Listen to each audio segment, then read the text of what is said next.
Nah, yang jadi pertanyaan, sejak kapan Yesus berbahasa Indonesia? Slebel.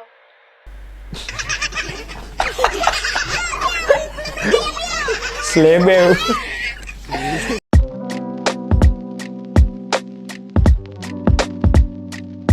Assalamualaikum, selamat datang kembali di channel ini. Kali ini saya akan membahas kembali seorang mualaf. Dan kali ini mualaf ini adalah mualaf perempuan yang masih muda.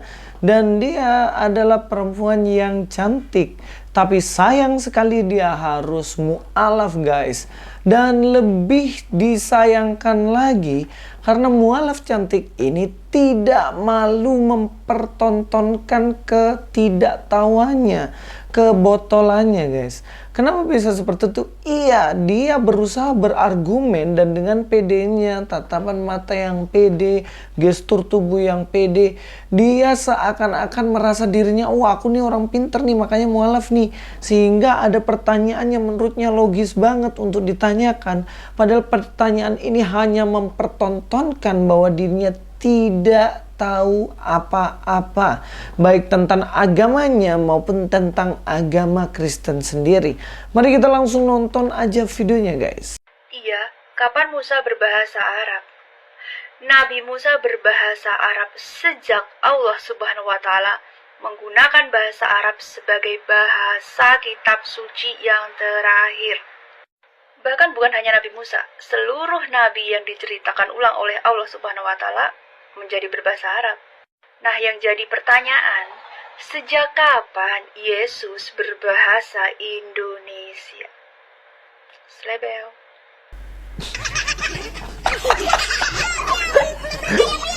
Slebel.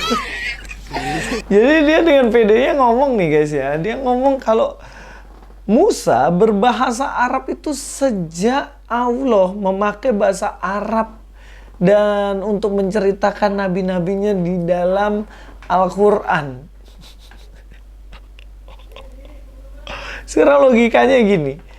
Kalau memang Musa itu kemudian berbahasa Arab ketika Al-Quran ada, kita logikanya lah. Al-Quran ada itu kan abad ke-6 lah ya. Dan seterusnya itu pakai bahasa Arab. Sekarang Musa itu udah nggak ada tahun itu.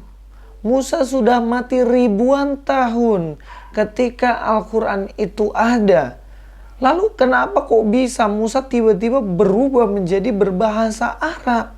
Kan nggak lucu gitu. Dan bahkan dikatakan semua nabi-nabi yang diceritakan kemudian berubah menjadi bahasa Arab karena Allah sudah menggunakan bahasa Arab di dalam Al-Quran. Ya kalau logikanya kayak gitu ya nggak bisa dong. Sama aja kayak gini. Yesus itu kemudian menjadi bahasa Arab ketika ada Al-Quran yang berbahasa Arab. Begitupun selanjutnya. Maka kalau diterjemahkan dalam bahasa Indonesia, pertanyaan Anda, kapan Yesus kemudian pakai bahasa Indonesia? Ya sejak ada Al-Quran berbahasa Indonesia. Sejak Alkitab berbahasa Indonesia. Kan logika Anda begitu. Saya pakai logikanya untuk menarik ke bahasa Indonesia. Kenapa semua orang kemudian berbahasa Indonesia? Ya karena sudah dipakai bahasa Indonesia untuk menulis Quran dan juga menulis Alkitab. Nanti protes lagi. Loh, Quran gak ada yang bahasa Indonesia. Loh, ada. Kan sudah diterjemahkan ke bahasa Indonesia. Alkitab juga terjemahan bahasa Indonesia. Jadi kalau logika berpikir Anda itu dan Anda berpikir bahwa Anda itu cerdas, Anda salah, slebeu. Karena ketika dikatakan seperti itu, maka selanjutnya akan menjadi seperti itu. Musa, ketika ada Al-Quran, Musa sudah mati, Bu. Sudah nggak ada lagi. Yang kedua, Musa itu selama hidupnya ya, dia pakai bahasa Ibrani. Buktinya dia menulis kitab Kejadian, kitab Bilangan, Ulangan, Keluaran. Musa memakai bahasa Ibrani. Tidak pernah Musa menulis 5 kitab yang ia tulis itu pakai bahasa Arab, Bu. Jadi Mbak Bro ini juga harus berpikir. bahwa sampai akhir hidupnya, sampai matinya Musa, Musa bahkan tidak pernah memakai bahasa Arab. Dia memakai bahasa Ibrani. Ketiga, Musa itu kan keturunan Abraham, orang Israel, orang Yahudi. Dia dari suku Lewi. Dan dia ini adalah orang yang berbahasa Ibrani. Dan kalau mau diklaim, oh dia ini pakai bahasa Arab karena dia ini nabinya orang Arab dan dia ini sebenarnya orang Arab yang nyasar ke Israel. Secara silsilah aja udah jelas Mbak Bro, bahwa silsilah dari Musa ini sendiri, dia ini tidak pernah berbahasa Arab karena dia adalah orang Yahudi. Kalau Anda mengatakan bahwa semua nabi-nabi Israel, kan nabi-nabi sebelum Muhammad kan Israel semua tuh, mereka berbahasa Arab sejak memakai bahasa Arab, ya ini adalah kesalahan logika yang sangat fatal. Ya, saya ambil contoh ya, Musa itu sudah mati beneran gak sih? Iyalah. Kita lihat ya dalam Ulangan 31 ayat 14. Kemudian berfirmanlah Tuhan kepada Musa, sesungguhnya sudah dekat waktunya bahwa engkau akan mati. Maka panggillah Yosua dan berdirilah bersama-sama dengan dia dalam kemah pertemuan, supaya aku memberi perintah kepadanya. Lalu pergilah Musa dan Yosua berdiri dalam kemah pertemuan. Musa di sini dia akan mati, dan setelah Musa tahu bahwa dia akan mati, Tuhan menyuruh supaya panggil.